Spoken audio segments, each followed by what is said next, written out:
Bismillahirrahmanirrahim. Alhamdulillahirabbil alamin wal aqibatu lil muttaqin wala udwana illa 'alal zalimin wa asyhadu an la ilaha illallah wahdahu la syarikalah wa asyhadu anna Muhammadan 'abduhu wa rasuluhu sallallahu alaihi wasallam. Allahumma salli wa sallim wa barik ala sayyidina Muhammad wa ala ali sayyidina Muhammad kama sallaita wa sallamta ala sayyidina Ibrahim wa ala ali sayyidina Ibrahim fil alamin innaka Hamidum Majid. Kita masuk pada halaman 59. Kita akan bahas faidah, ada 3 poin yang akan kita bahas tentang sirah muntahal jumu' dan yang lainnya. Faidah, mengapa sirah muntahal jumu' dikatakan setara dengan 2 ilah? Kenapa sirah muntahal jumu' itu dikatakan setara dengan 2 ilah?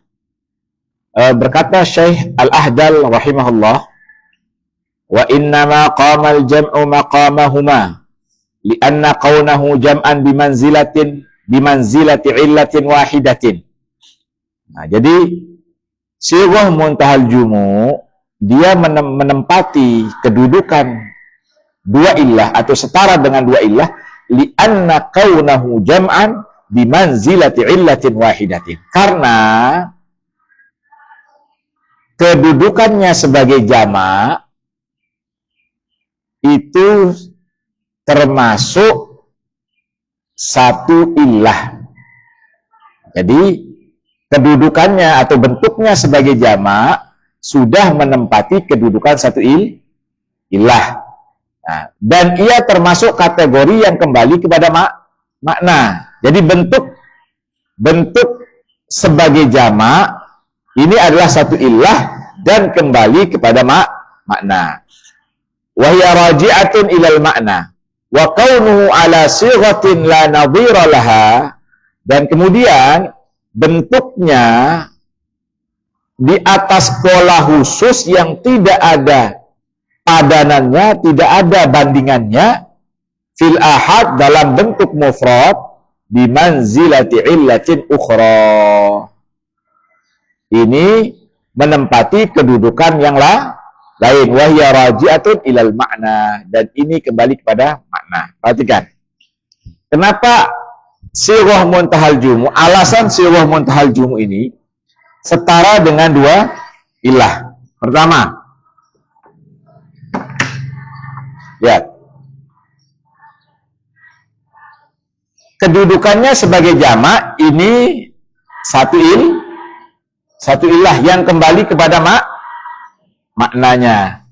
Kemudian yang kedua, dilihat dari lafadznya yang tidak ada bandingannya. Paham? Artinya tidak memiliki bandingan. Nah, bahwasanya lafadznya sirah muntahal jumu', bahwasanya kalau sudah dibentuk menjadi jamak ini, dia tidak bisa dirubah lagi. Ini juga termasuk satu ilah yang kembali kepada lafadznya.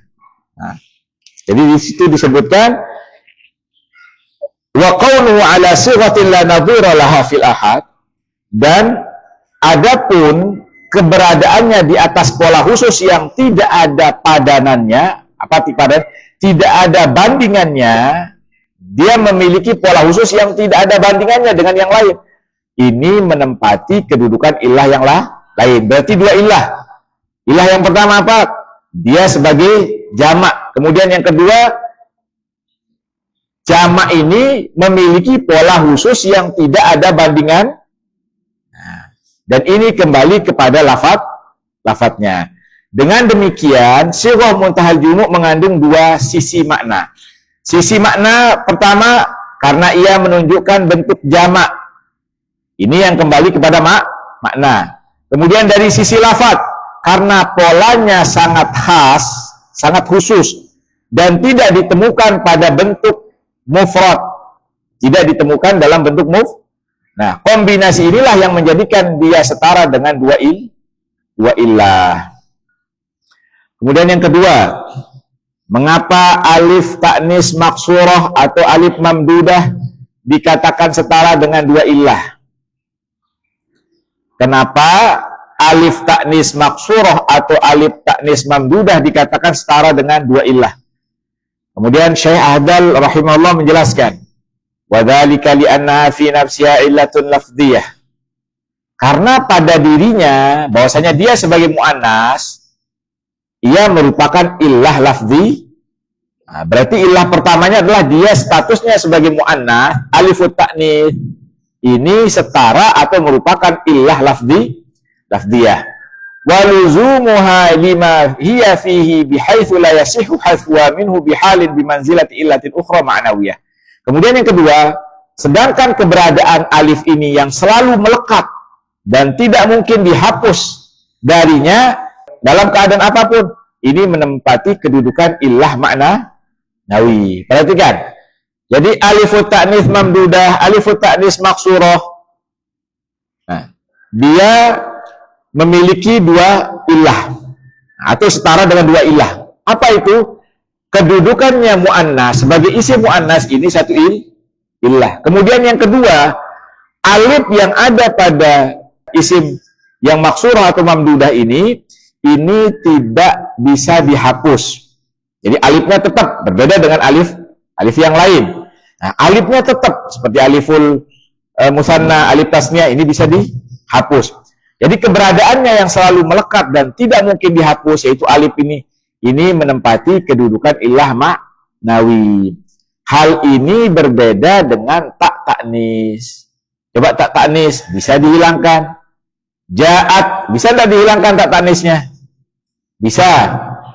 Nah, terus karena ia bisa dihilangkan, sebab ia tidak diletakkan kecuali untuk membedakan antara mudzakkar dan muannas. Jadi ja'a sama ja'at.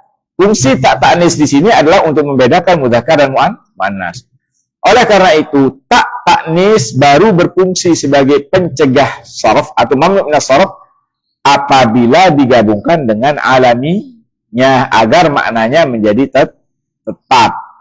Artinya alif ta'nis mamdudah dan maksurah memiliki dua sisi. Sisi lafaz karena bentuk alif itu sendiri merupakan illah lafzi.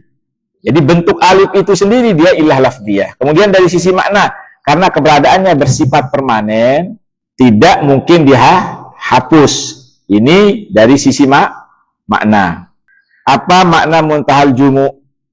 Syekh Al-Ahdal rahimahullah menjelaskan dalam Al-Qawaqib, ay ala sighati tantahil jumu' fil kalimatil arabiyyah ilaiha bi anna jam'at taqsir qad yujma' fa idza intaha ila hadhihi sighah lam yajuz jam'uhu jam'at taqsirin bihalin. Artinya kenapa dikatakan makna muntahal jumu'? Yang dimaksud adalah pola jamak yang menjadi batas akhir bagi jamak-jamak dalam bahasa Arab. Sebab jamak taksir terkadang bisa dijamak lagi. Namun apabila sudah sampai pada pola ini, maka tidak mungkin lagi dijamak dalam bentuk jamak taksir pada keadaan apapun. Jadi kalau sudah bentuknya seperti ini, maka tidak bisa dijamak lagi. Ini sekilas penjelasan tentang faidah sighah muntahal jumu' dengan isim yang berakhiran alifut ta'nis dan isim yang berakhiran alifut ta'nis al-mamdudah dan maksurah. Nah, insyaallah besok kita bahas alamat i'rabil jazmi, tanda i'rab jazam. Setelah itu baru kita masuk pada al-mu'rabat. Kita cukupkan sampai di sini. Subhanakallahumma wa bihamdika asyhadu an la ilaha illa anta astaghfiruka wa atubu ilaik. Assalamualaikum warahmatullahi wabarakatuh.